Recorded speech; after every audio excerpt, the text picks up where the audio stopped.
ordre de force décroissante. Alors, on a l'aniline, le para-méthylaniline et le para-nitroaniline. Donc, le corriger. Donc, là, je vous ai donné les valeurs de Kb, la constante de basicité. Donc, plus Kb est grand, plus l'amine est basique. Comme la constante d'acidité, plus la constante d'acidité est grande, plus l'acide est grand. Le pKa, c'est l'inverse.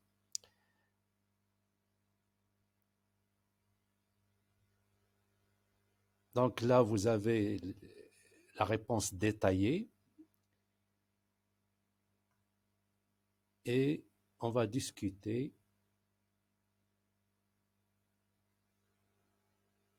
de cette force d'acidité. Donc, on va classer l'aniline, le para-nitroaniline et le para-méthylaniline.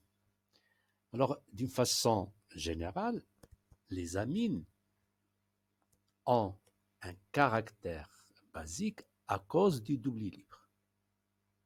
Donc, du fait de la présence du doubli libre, les amines ont un caractère basique. Donc, en présence d'un proton, H+, l'azote va donner son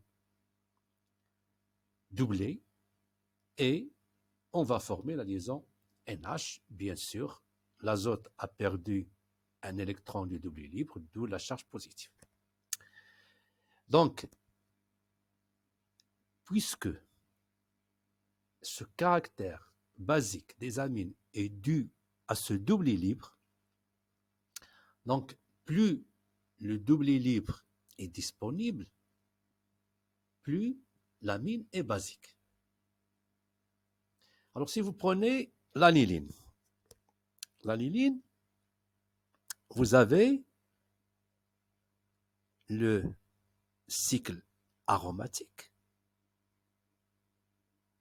qui est conjugué avec la fonction amine. Alors conjugué, ça veut dire quoi? Ça veut dire qu'ils sont séparés par une liaison simple.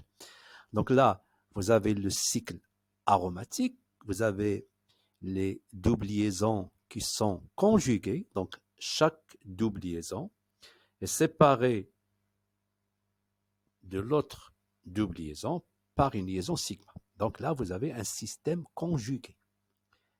Et cette conjugaison est faite aussi avec le groupement NH2. Donc, d'une façon générale, chaque fois qu'on a conjugaison, on a effet mésomère. Effet mésomère, c'est le déplacement, par exemple, de ce doublé libre ou bien de ce doublé pi. Donc, on peut déplacer le doublé libre puisqu'il est conjugué. Alors, il y a deux cas. Là, j'ai le groupement qui est conjugué avec le cycle aromatique. Alors, les deux cas, c'est quoi? C'est ou bien ce groupement va être donneur par effet mésomère, ou bien il va être attracteur par effet mésomère, c'est-à-dire que c'est le cycle aromatique qui va donner un double pi. Alors, les amines sont donneurs par effet mésomère. Donc, l'azote va donner un doublé libre qu'il possède. Donc, s'il donne un doublé libre qu'il possède, donc là, vous aurez quoi? Vous aurez une double liaison. Cette double liaison est formée par quoi? Est formée par la liaison CN qui existait déjà et par le doublé libre. Donc, ce doublé libre, vous avez ici un électron et ici un électron. Donc, l'azote, avec le doublé libre, il avait deux électrons et là, il ne possédait qu'un électron. D'où la charge positive. Bien sûr, ce carbone, quand il reçoit le doubli libre, il ne peut pas avoir 5 liaisons. Donc, c'est ce carbone qui va prendre le doubli pi, d'où la charge négative. Là, vous avez la conjugaison de quoi? D'une charge négative et du doubli pi. Donc, je peux déplacer la charge négative à ce niveau et ce carbone va prendre le doubli pi. De la même façon, vous avez conjugaison de la charge négative avec le doublet pi. Donc, je peux déplacer la charge négative et c'est ce carbone qui va prendre la charge négative. Et après, vous avez rabattement de la charge négative et l'azote récupère son doubli libre. Donc, là, j'ai écrit les formes limites de résonance de l'aniline. Alors, qu'est-ce que vous constatez? Vous constatez que dans ces formes, l'azote n'a plus de doubli libre. Il a donné son doubli libre au cycle aromatique par effet mésomère. Pourquoi? Parce que là, vous avez des formes limites de résonance. Ça veut dire que vous avez une molécule qui est stable. Donc, plus vous avez des formes limites de résonance, plus la molécule est stable. Donc, l'azote, il donne son doubli libre, mais ceci va donner des formes qui sont stables. Donc, puisque ces formes limites sont stables, donc l'azote va donner son doubli libre. Mais puisque il va donner son doubli libre, donc le doubli libre de l'azote n'est plus disponible pour capter un proton. Bon, il n'est pas plus, mais il est moins disponible. Bien. Si je passe au paranitroalinine, alors là, j'ai pris le nitrobenzène. Alors, le groupement nitro, c'est NO2-. Donc, je peux écrire, par exemple, comme ici, N plus O-. Et ce groupement nitro est un groupement attracteur. Donc là, vous avez la charge positive qui va attirer le doubli pi. Pourquoi il va attirer le doubli pi? Parce que là, vous avez la conjugaison d'une charge positive et du doubli pi. Donc, je peux déplacer le doubli pi. Si vous déplacez le doubli pi ici, ce carbone a perdu un électron de la charge positive. Vous voyez, c'est l'inverse.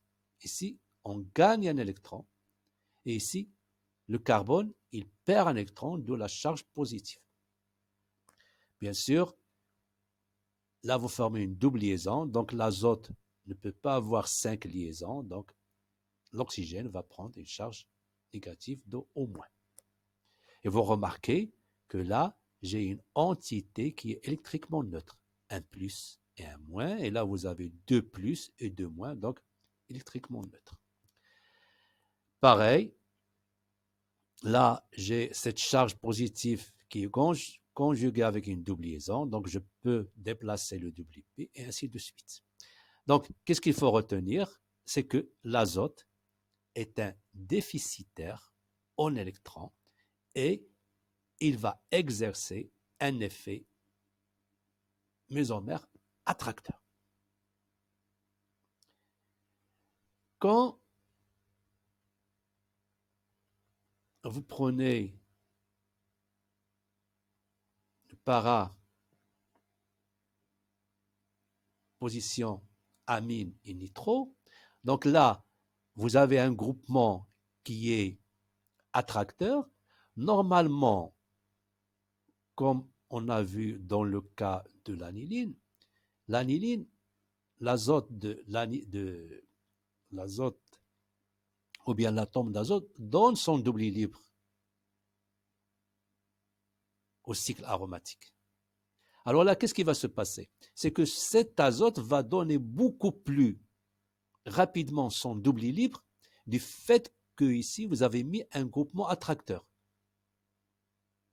Donc là, l'azote va facilement donner son double libre. Pourquoi? Parce que là, vous avez un groupement attracteur. Donc, il va donner son double libre. Voilà, il va donner son double libre. Formation d'une double liaison à ce niveau et une charge positive à ce niveau. Et après, vous avez les formes limites de résonance qu'on peut écrire. Donc, dans le cas de l'aniline, l'amine va donner son double libre par effet mésomère plus M. Là, j'ai mis un groupement attracteur, donc il va attirer vers lui les doublés pi de l'amine. Dans le cas de la méthylamine, là vous avez quoi? Vous avez un groupement donneur. Le méthyle est un groupement donneur. Donc, quand vous mettez un groupement donneur, le cycle va exercer un effet attracteur beaucoup moins important que dans le cas de l'alanine. Pourquoi? Parce que là, vous avez mis un groupement donneur. Donc, qu'est-ce qu'on peut dire? On peut dire que ce double libre est beaucoup plus disponible que dans le cas de l'aniline. Et l'aniline, son double libre est beaucoup plus disponible que dans le cas où vous mettez un groupement attracteur nitro. Donc là, je vous ai donné tous les détails et là, on vous donne l'explication. Donc,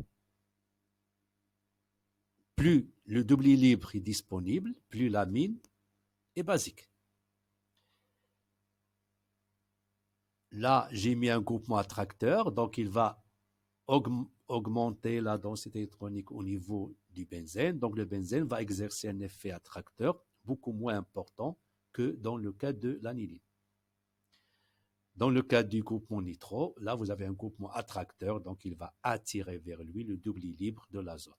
Donc le double libre ici est beaucoup moins disponible que dans le cas de l'aniline ou bien dans le cas de la paraméthylalanine où vous avez mis un groupement donneur. Bien. Alors, après, on va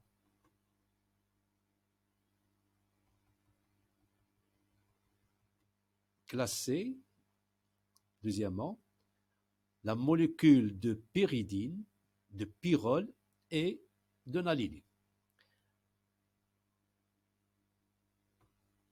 Alors, avant de traiter cette question, un petit rappel de aromaticité. Alors, ça veut dire quoi, aromaticité? Aromaticité, ça veut dire que vous avez un composé qui est aromatique. Par exemple, le benzène est un composé aromatique, un hydrocarbure aromatique. Alors, hydrocarbure, ça veut dire quoi? Qu'il contient que des carbones et des hydrogènes. Alors, pour qu'un système soit aromatique, il faut qu'il soit cyclique, il faut qu'il y ait un nombre de 4n plus 2 électrons délocalisables, c'est-à-dire qu'ils ne sont pas localisés. Et le n, c'est un nombre entier. Alors, si vous prenez le benzène, vous avez combien d'atomes, combien d'électrons dans le benzène? Vous avez 3 liaisons pi, et chaque liaison pi possède 2 électrons. Donc, vous avez 1, 2, 3, 4, 5, 6. Vous avez 6 électrons. Donc, 6 électrons, ça veut dire que n égale 1. Donc, une remarque très importante, c'est que les systèmes aromatiques sont stables. Et chaque molécule, ou bien d'une façon générale, chaque système va toujours évoluer ou bien chercher un état dans lequel il va être stable. Donc chaque molécule va essayer d'être aromatique. Bien. Si vous prenez la pyridine, alors la pyridine, à la place d'un carbone, j'ai mis un azote. Donc, dans le cycle, vous avez combien de doubles liaisons? Vous avez 1, 2, 3. Donc, vous avez 6 électrons. Donc, ce système est aromatique. Le double libre, est-ce que là, le cycle va essayer de prendre le double libre? Non. Le cycle ne va pas s'occuper du double libre. Pourquoi? Parce qu'il est stable. Donc, il a ses 6 électrons. Donc, il ne va pas chercher le double libre de l'azote. Donc, qu'est-ce qu'on peut dire de ce double libre de l'azote? Il est disponible. Pourquoi il est disponible? Parce qu'il n'est pas engagé dans la conjugaison. Donc là, vous avez le système aromatique qui est stable avec les 6 électrons, c'est-à-dire avec les 3 doubles liaisons. Donc, l'azote, son double libre, n'est pas engagé dans la résonance, donc il va garder à lui seul ce doublé. Donc, il va avoir des propriétés basiques. Alors, on prend le pyrrole. Alors, le pyrrole, vous avez le cycle qui possède 2 liaisons pi et vous avez un atome d'azote. Donc là, vous avez un cycle à 5. 1, 2, 3, 4, 5. Un cycle à 5. Alors, pour que le pyrrole soit aromatique, il a 4 électrons. Alors, pour qu'il soit aromatique, il vous manque combien? Il lui faut 2 électrons. Et il a le double libre de l'azote. Donc, qu'est-ce qu'il va faire le cycle? Il va prendre le double pi et il va le rendre comme il fait partie du système aromatique. Donc, les doubles libres de l'azote, les 2 électrons de l'azote, ne sont ou bien n'appartiennent pas seulement à l'azote. Il est aussi pris par le cycle pour qu'il devienne aromatique. Donc, est-ce que le double libre ici est disponible? Non, il n'est pas disponible. Pourquoi? Parce que le double libre, il est engagé dans la résonance. Donc, est-ce que ce composé de pyrrole va avoir un caractère basique? Oui, il est basique, mais il va avoir une basicité faible. Vous voyez la différence? Là, dans la pyridine, le cycle, il a 6 électrons, donc il s'en fout du double libre de l'azote. Il n'a rien à voir avec le double libre de l'azote. Par contre, ici, le pyrrole, pour qu'il soit aromatique, eh bien, il va prendre le double libre de l'azote et il va le considérer comme partie du système aromatique. Donc là, le double libre est beaucoup moins disponible. Bien.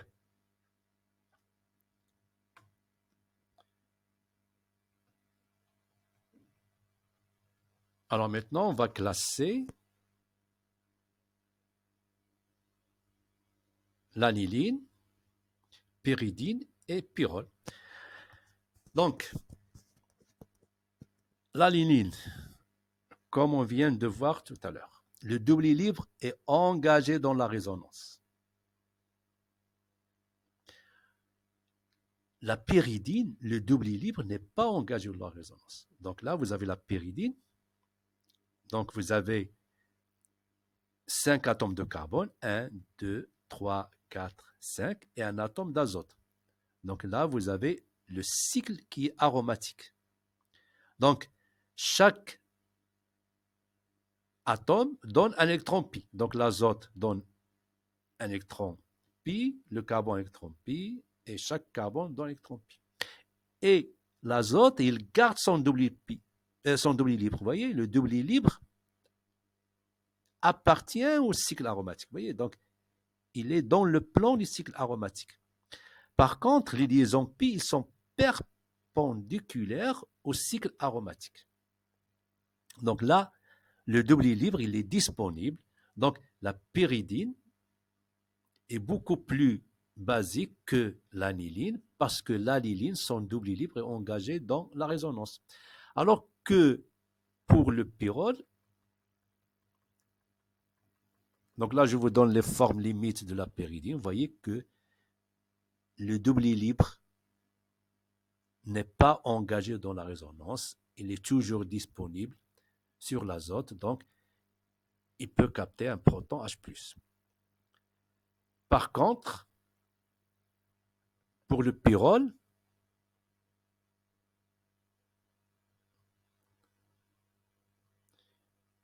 on a dit que le double libre de l'azote fait partie du système aromatique. Donc là, vous avez le doublet qui est conjugué avec une double liaison. Donc, je peux écrire des formes limites. Donc là, je vous donne les formes limites du pyrrole. Donc, le double libre du pyrrole, le double libre de l'azote dans le pyrrole est engagé dans la résonance, ce qui fait qu'il n'est pas disponible. Donc, vous avez la pyridine, qui est plus basique que l'aniline, plus basique que pyrrole. Et bien sûr, le méthylamine va être plus basique que la pyridine. Pourquoi? Parce que là, vous avez un groupement donneur. Donc, le groupement donneur va augmenter la densité électronique au niveau de l'azote, d'où le doublet est beaucoup plus disponible. Là, vous avez le doublet qui est disponible. Là, vous avez le doublet qui est disponible. Mais ici, vous avez un groupement qui est donneur, ce qui fait que la méthylamine est plus basique que la pyridine. Alors, on passe à l'exercice 2.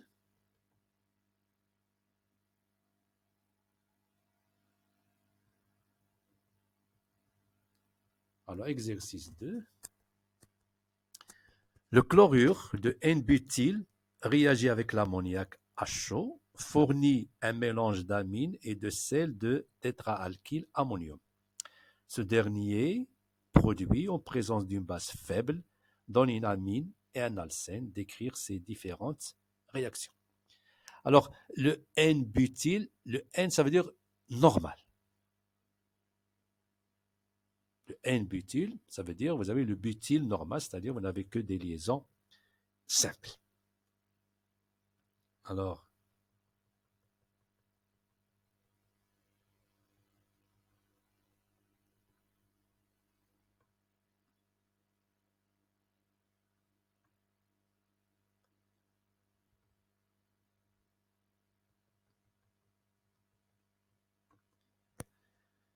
donc, deuxièmement, donc là, vous avez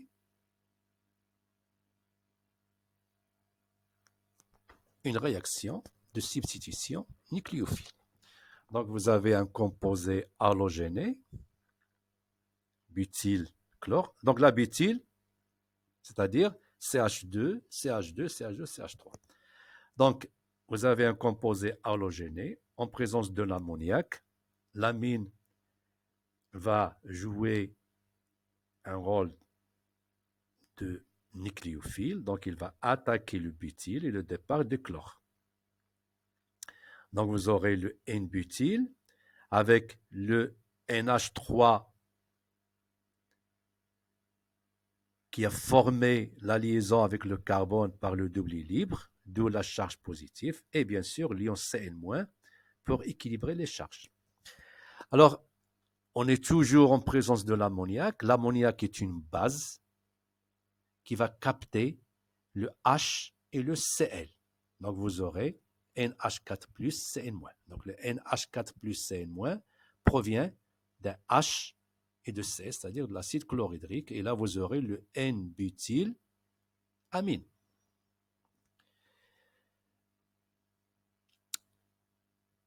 Est-ce que la réaction va s'arrêter à ce stade? Non. L'amine, vous avez encore le composé halogéné. Donc, l'amine, par le double libre, il va attaquer le butyl, départ du chlore, donc de la même façon qu'ici. Donc, vous aurez le N-butyl, NH2+, N-butyl, Cn-. De la même façon, l'ammoniac va neutraliser le HCl, et là, vous avez une amine secondaire. Donc, amine primaire, amine secondaire, et de la même façon, on va arriver à l'amine tertiaire. Vous voyez, donc, cette méthode conduit à un mélange d'amines. Amine primaire, amine secondaire, amine tertiaire. Donc, voir cours, page 10. Alors, on traite ceci par une base faible, comme on a vu en cours, l'hydroxyde d'argent. Donc, qu'est-ce qui va se passer? Ag avec Cl va donner AgCl et l'ion OH-. Alors, l'ion H-, réaction de Hofmann, l'élimination se fait sur le carbone qui est en bêta, qui porte un hydrogène. Donc, la base va arracher l'hydrogène qui est en position bêta de l'amine. Donc, on arrache cet hydrogène, rabattement du doublé et le départ du sel d'ammonium. Alors, on va représenter ceci d'une façon plus claire. Donc, comme on a vu en cours, donc, voilà ce qu'on a formé. On a formé une amine tertiaire. Donc, N-butyl, N-butyl, N-butyl, et là, c'est le groupement butyl. Donc, si l'atome de carbone en bêta, donc alpha, bêta, possède un atome d'hydrogène, comme le cas ici, une élimination conduisant à un composé éthylénique est possible. C'est ce qu'on appelle élimination de Hofmann. Alors, la double liaison formée est la moins substituée. Donc ici, on n'a pas de problème. Pourquoi? Parce que vous avez les mêmes substituants. Donc, l'élimination est généralement anti. Bon, c'est ce qu'on va voir dans le prochain exercice. Donc, on va arracher cet hydrogène qui est en position bêta, formation d'une double liaison à ce niveau et départ de l'amine tertiaire. Dans le cours, on a vu d'autres exemples. Donc, il faut revoir le cours. Bien. Alors, dans la suite de la série, alors est-ce que j'ai mis la série? Donc, on va revenir à l'énoncé de la série.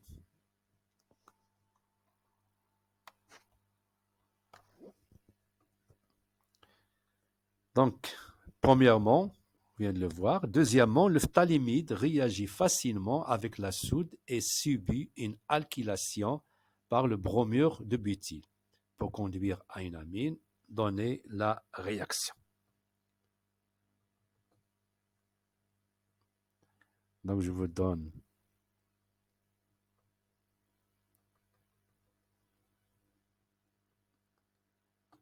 la réaction.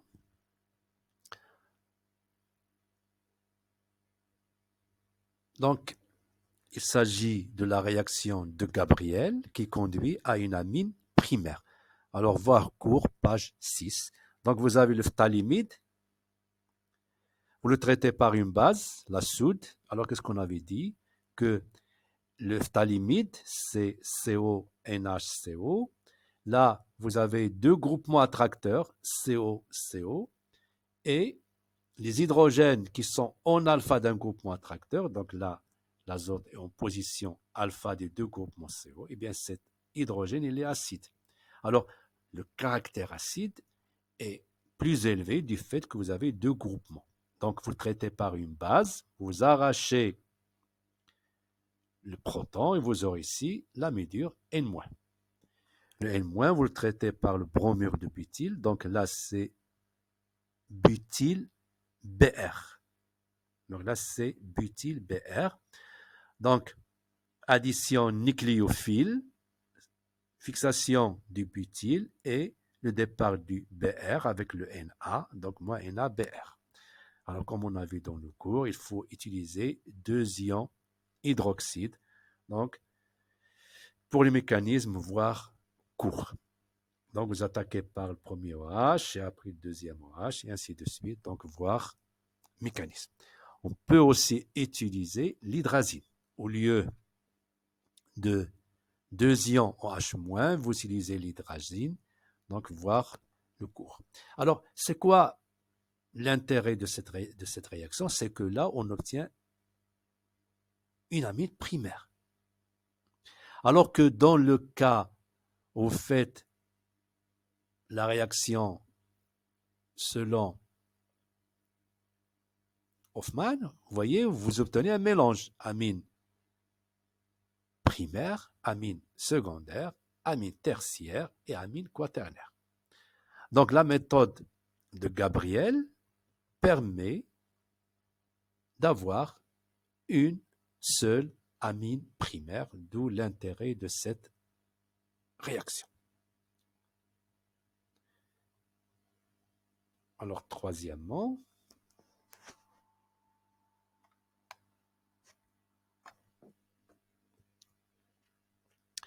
le cyclohexylamine et le 6,1-amino-2-isopropyl-cyclohexane sont soumis au traitement successif suivant: action d'un excès d'iodure de méthyle et l'hydroxyde d'argent à chaud. Alors, quels sont les produits formés?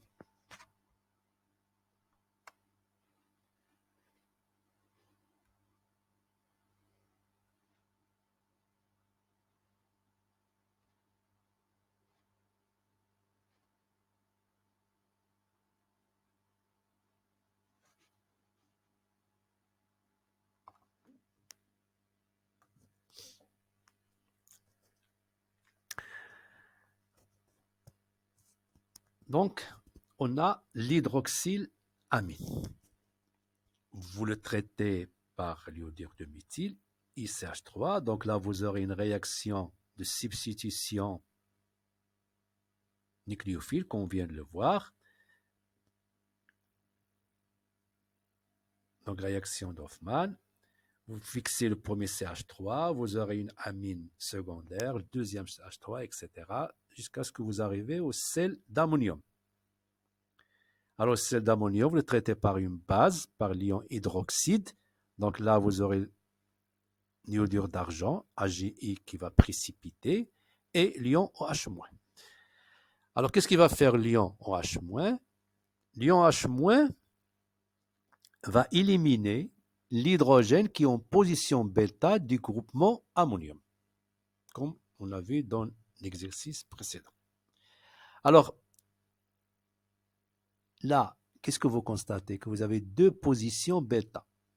Cette position et cette position. Alors, le H- va arracher cet hydrogène, ou bien cet hydrogène, la même chose. Pourquoi? Parce que la molécule est symétrique. Donc là, vous avez CH2, et là, vous avez CH2, et la molécule est symétrique. Là, vous avez un plan de symétrie qui passe par ce carbone et ce carbone. Ce qui fait que ces deux carbones, ces deux substituants sont équivalents. Donc, arracher cet hydrogène, ou bien cet hydrogène, ça revient au même du fait que la molécule est symétrique. Donc, on va arracher cet hydrogène, rabattement de la liaison CH et le départ du sel d'ammonium. Donc, vous aurez une double liaison à ce niveau, c'est-à-dire le cyclohexène. Alors là, je rappelle que le cyclohexane, et là j'ai la forme chaise, vous avez deux types de liaisons. Il y a les liaisons axiales, que j'ai mis en bleu, et les liaisons équatoriales, que j'ai mis en rouge.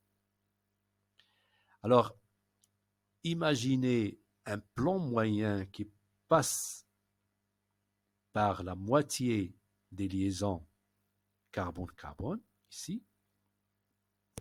Qu'est-ce que vous remarquez? Que les liaisons bleues sont perpendiculaires à ce plan et les liaisons rouges appartiennent à ce plan. Donc, vous avez des liaisons de part et d'autre du plan moyen. Donc, qu'est-ce que je peux dire? Que si vous prenez cette liaison,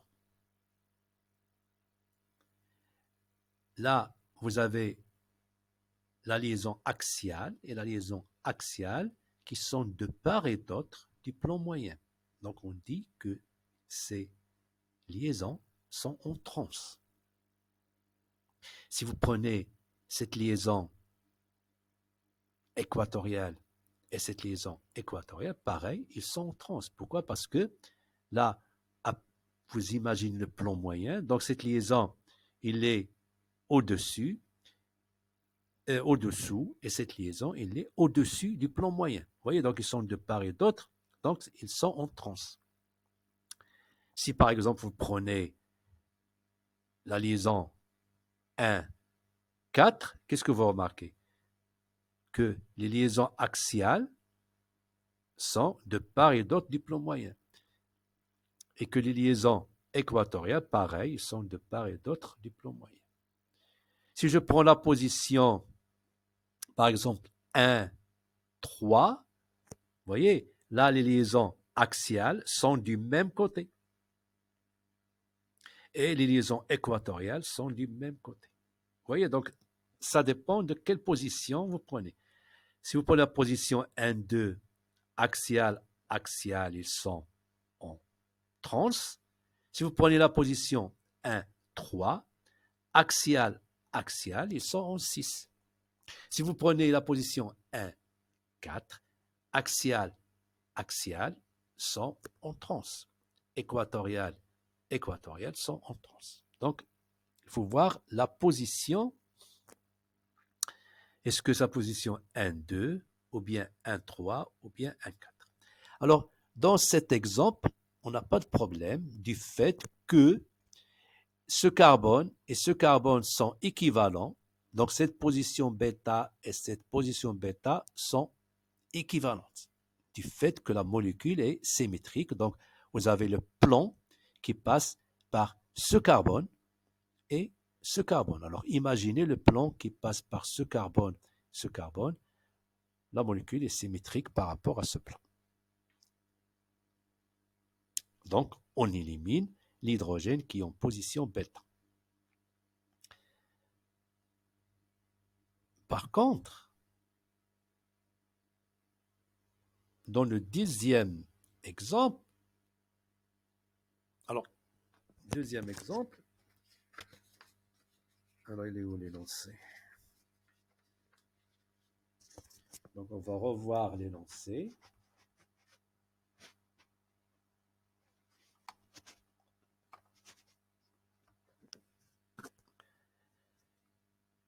Là, c'était le cyclohexylamine.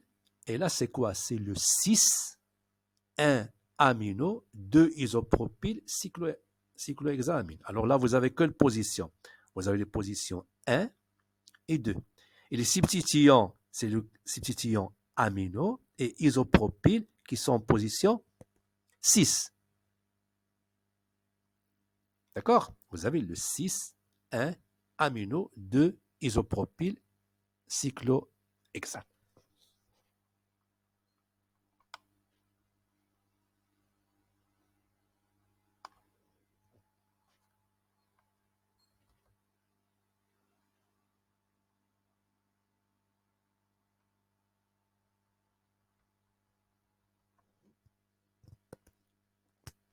Voilà. Donc, vous avez le 6 amino et isopropyl. C'est-à-dire que le groupement amino et l'isopropyl sont en position 1, 2, ils sont en 6. Ça veut dire que l'un est en position axiale et l'autre en position équatoriale. C'est ça le 6. Le 6, 1, 2. L'un est en position axiale et l'autre équatoriale parce qu'ils sont du même côté.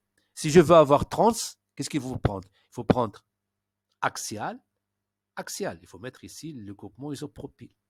Ou bien équatorial, équatorial. Donc, j'ai ce composé. Le groupement amino et le groupement isopropyl sont du même côté du plan moyen du cycle.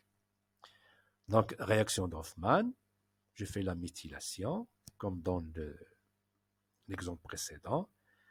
J'arrive au sel d'ammonium quaternaire, je traite par l'hydroxyde d'argent, donc AgI et OH-. Alors là, il y a une différence. Alors, qu'est-ce qu'elle va faire, le OH-? Elle va arracher les hydrogènes qui sont en position bêta du groupement ammonium. Alors, la position bêta ici, c'est quoi? C'est cette position et cette position. La différence, c'est que cette molécule n'est pas symétrique, du fait que là, j'ai mis un substitution isopropyl. Vous voyez, donc, ce carbone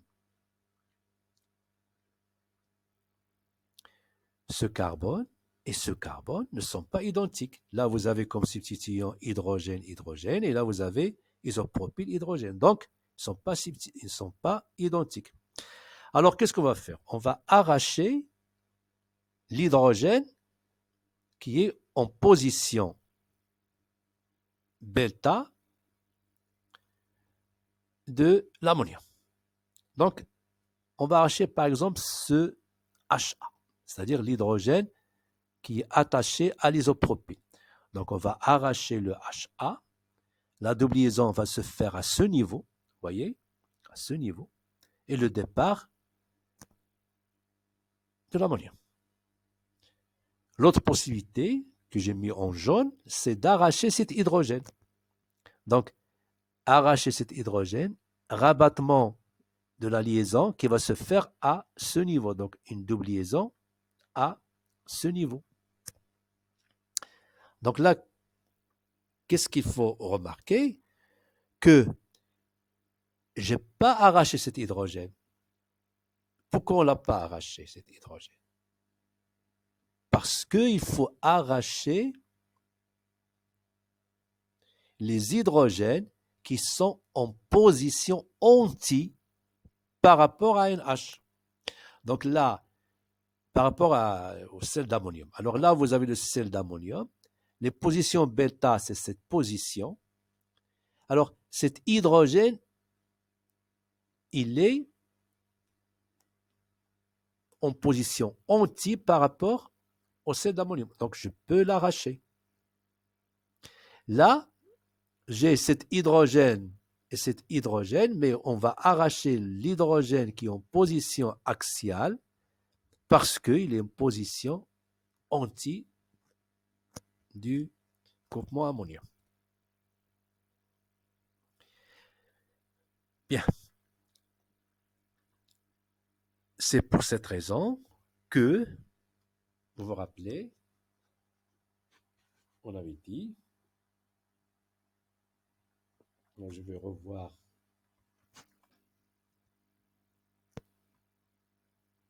là. Donc,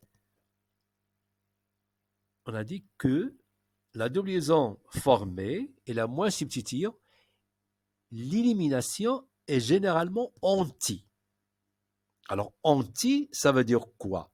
Ça veut dire le groupe partant et le groupe qu'on va éliminer sont en position anti.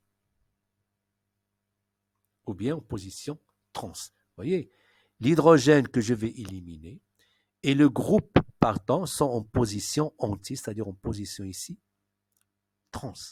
Pareil, cet hydrogène, c'est celui qui est en position trans par rapport à ce groupement.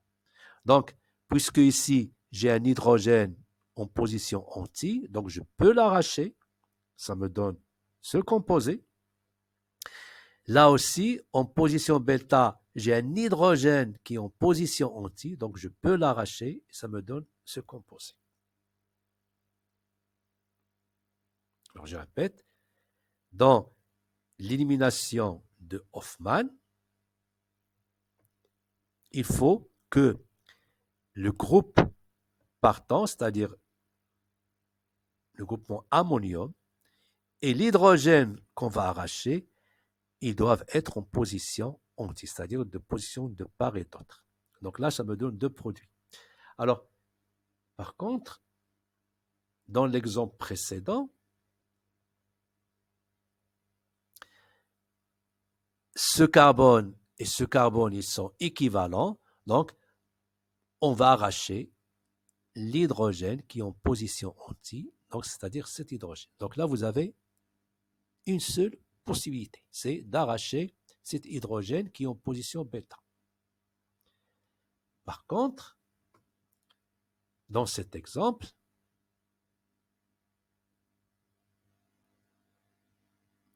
puisque là, vous avez un substituant, la molécule n'est plus symétrique, donc j'ai deux hydrogènes qui sont en position anti, donc on va les arracher, et voilà ce que ça donne. Alors, cette réaction conduit à l'alcène le moins substitué, c'est-à-dire l'inverse de la réaction de Zaitsev, où on obtient dans la réaction d'élimination l'alcène le plus substitué. Donc là, on obtient l'alcène le moins substitué. Donc, la double liaison formée est la moins substituée. Alors là, qu'est-ce que vous avez comme substituant? Vous avez hydrogène isopropyl, alors que ici, vous avez deux hydrogènes.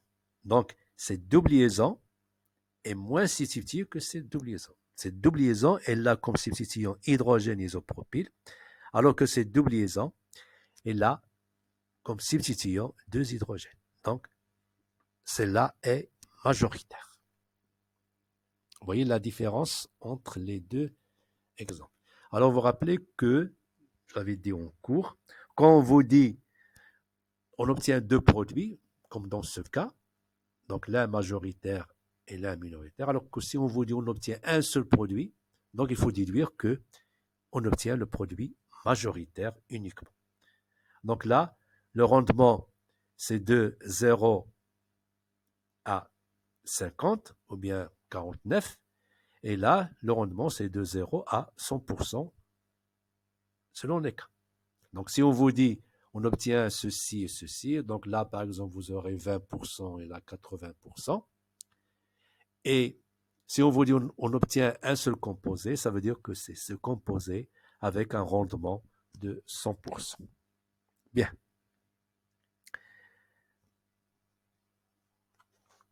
Alors, on passe à l'exercice suivant.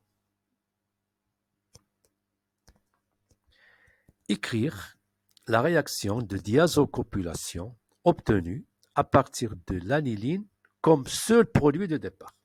Donc, vous avez uniquement l'aniline et écrire la réaction de diazocopulation.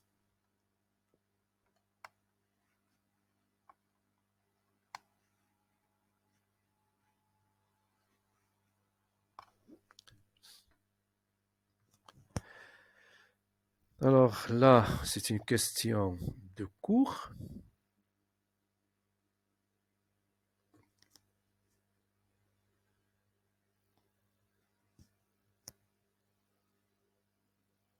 Donc, il faut revoir le cours. Alors, c'est quoi une réaction de diazocopulation?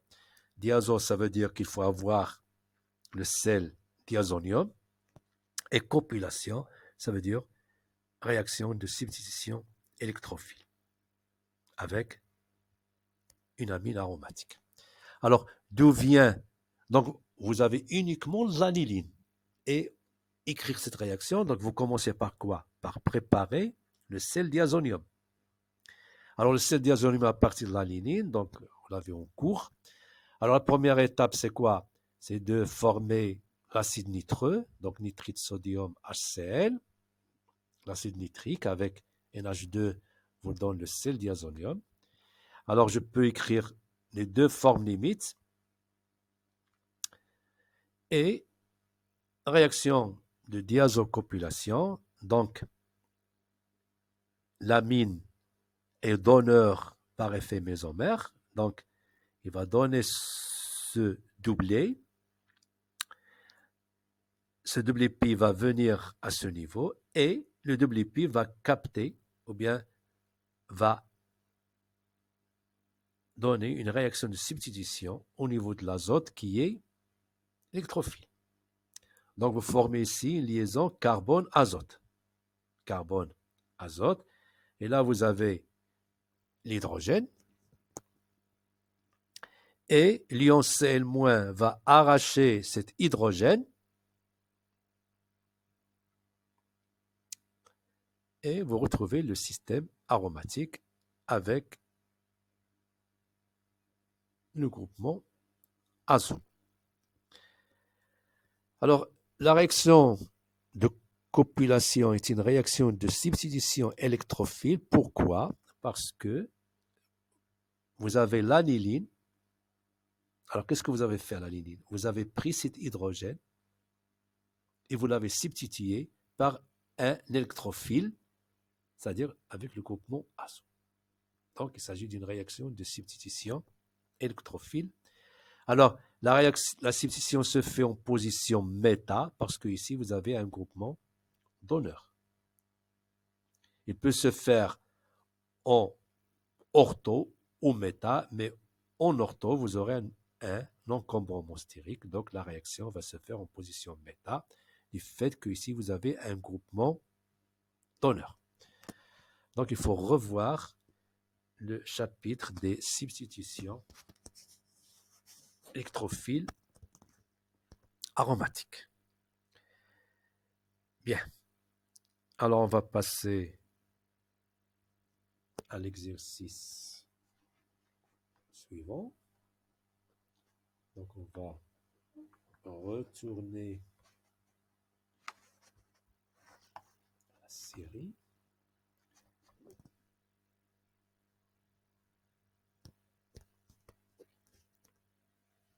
Alors, cinquièmement, le paracétamol, donc c'est ça le paracétamol, est un médicament qui se rapproche de l'aspirine. Donc, c'est un médicament qui est très utilisé. Il est présent dans de nombreux médicaments. Il est synthétisé à partir du para-aminophénol et du chlorure d'acétyl selon le schéma suivant. Alors, cet exercice a été posé comme exercice à l'examen. Donc là, vous avez une idée sur les exercices qu'on peut avoir à l'examen. Donc, vous voyez, là, il s'agit d'une réaction d'acylation de l'amine à l'amide. Alors, comment passer du benzène à l'aminophénol? Donc, comment peut-on réaliser la synthèse du para-aminophénol en utilisant le benzène et tous les réactifs organiques et minéraux nécessaires? Donc,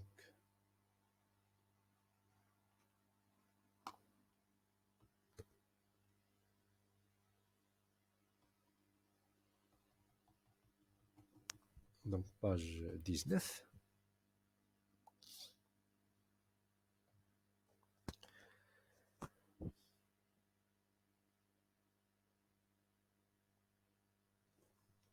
Donc, comment préparer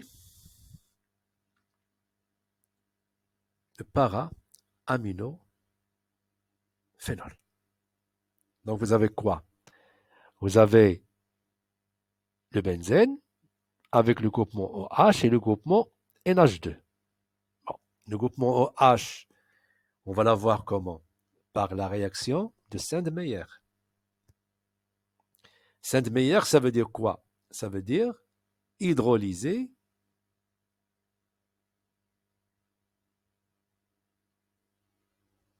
le sel diazonium. Et comment on va obtenir le sel diazonium? À partir de l'amine traitée par nitrite de sodium au milieu acide. Et l'amine, comment on va l'avoir? Par la réduction du groupement nitro. Et le groupement nitro, on va l'avoir par nitration du benzène. D'accord? Donc, le benzène, je le traite par l'acide nitrique et l'acide sulfurique, me donne le groupement nitro. Donc ça, on l'a déjà vu en cours. Le groupement nitro, je le réduis en amine. Et l'amine, je la transforme en sel diazonium. L'hydrolyse me donne OH. Donc là, il s'agit de la réaction.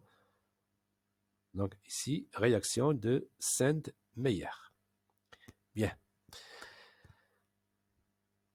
Alors pour avoir donc j'ai fixé le OH. Pour avoir le NH2, je vais répéter cette réaction. Vous voyez? On va répéter cette réaction. Mais le problème ici, le benzène n'était pas substitué. Donc là, vous avez les 6 atomes de carbone qui sont équivalents, qui sont identiques. Donc, HNO3, H2 et SO4, vous fixez le groupement nitro sur n'importe quel atome de carbone, sans problème. Donc, on arrive au phénol. Donc, HNO3 avec H2 et SO4, il s'agit de quoi? De la réaction de nitration. Mais n'oubliez pas, dans ce cas, je ne pars pas du benzène, mais je pars du phénol. Donc, le groupement NO2, est-ce qu'il va se fixer en cette position ortho, ou bien en position méta, ou bien en position para? Alors, le groupement OH est un groupement donneur. Alors, puisque c'est un groupement donneur, il va orienter la substitution électrophile en position ortho et en position para. Donc, vous obtenez deux composés. Un dans lequel la substitution est faite en position ortho et l'autre, la substitution est faite en position para. Mais là, vous avez ce qu'on appelle un encombrement stérique. Vous voyez, là, les deux groupements, OH et NO2, sont proches. Par contre, là, les deux groupements sont éloignés l'un de l'autre. Donc, ceci est majoritaire. Donc là, le composé OH et NO2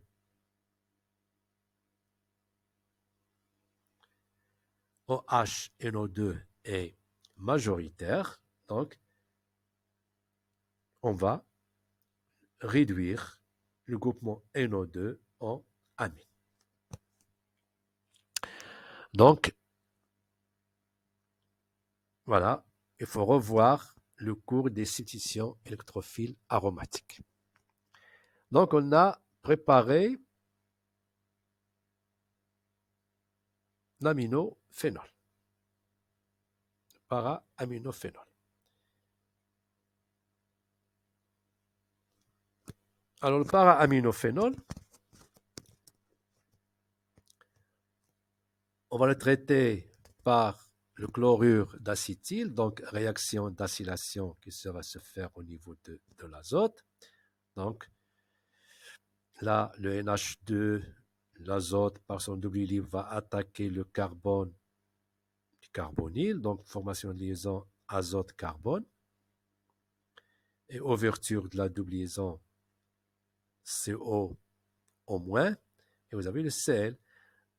Le chlore est un bon groupe partant, il faut l'aider. Alors, comment on va l'aider? Par le rebattement de la charge ou bien du doubli de l'oxanion avec le départ de Cl.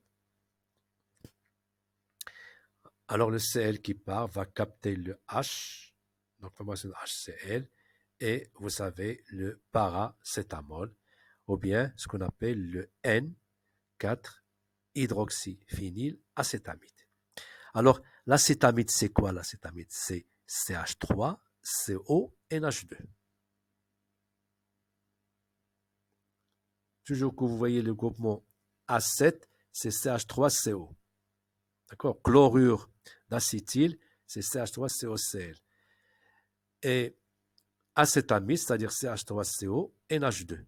Alors, qu'est-ce que vous avez fait à l'acétamide CH3CO, NH2? Vous avez substitué un H par le groupement hydroxyphénol. Donc, le N4, ça veut dire que le groupement OH et le groupement amide sont en position 4.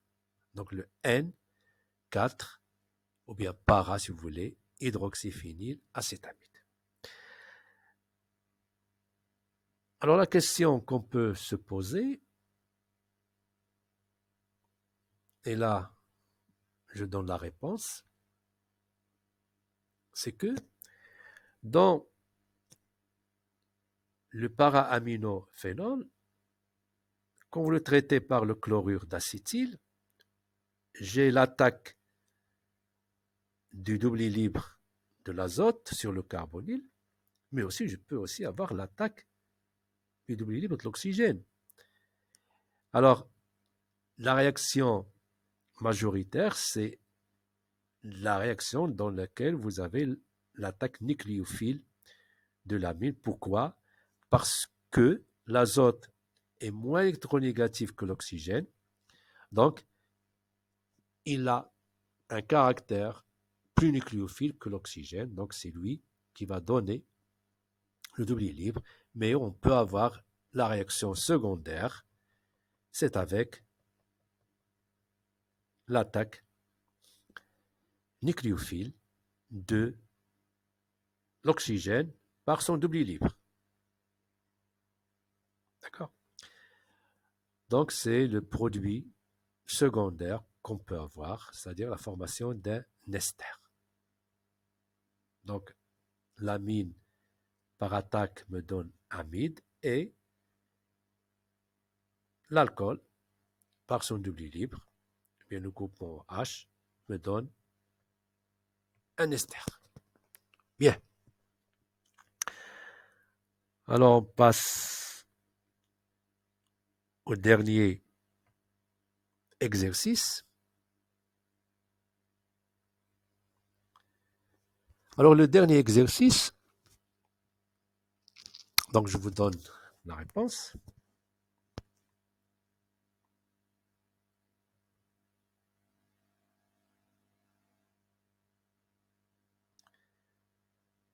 Donc, alors, le produit de départ. Qu'est-ce que vous avez? Vous avez le groupement NH2 et le groupement CH3.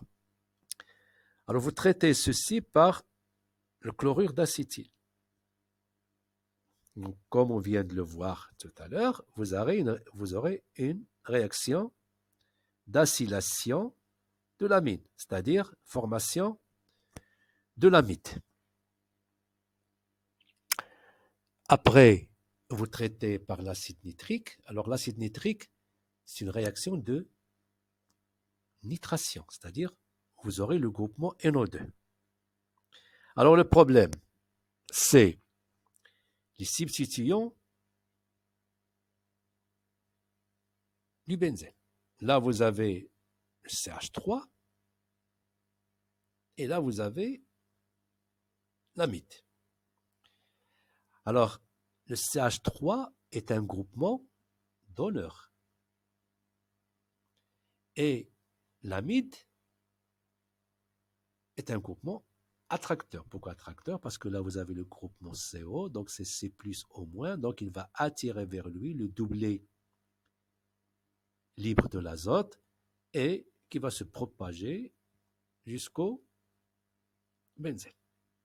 Donc là, vous avez un groupement qui est attracteur par effet mésomère. Et là, vous avez un groupement donneur par effet inductif. HNO3, c'est-à-dire, vous allez fixer le NO2. Alors le problème, où va se fixer le NO2? Là, vous remarquez, ou bien vous constatez que cette molécule est symétrique. Donc, ce carbone et ce carbone sont équivalents. Ce carbone et ce carbone sont équivalents. Donc, le problème, c'est où va se fixer le NO2. Est-ce qu'il va se fixer sur ce carbone ou bien sur ce carbone? Alors là, il faut voir la nature des substituants. Donc, on avait dit que le méthyle est un groupement donneur. Donc, il va orienter la substitution électrophile en position ortho et para. Donc, ce que j'ai mis en vert. Le para est déjà occupé. Donc, le méthyle va orienter en position ortho. C'est-à-dire cette position. Bon, cette position est équivalente à cette position du fait que la molécule est symétrique. Bien. L'amide est un groupement attracteur. Donc, il va orienter en quelle position? En position méta. Donc, qu'est-ce que vous constatez? Que ce groupement qui est attracteur va orienter la substitution à cette position. Ce groupement qui est donneur va orienter la substitution à cette position. Donc, les deux groupements sont d'accord sur cette position. Donc, le groupement NO2 va se fixer en cette position. Vous voyez? Donc, la nature des substituants du cycle aromatique, c'est elle qui va orienter, ou bien c'est elle qui va nous donner en quelle position va se faire la substitution électrophile. Bien. Alors, l'hydrolyse, donc là j'ai la fonction amide.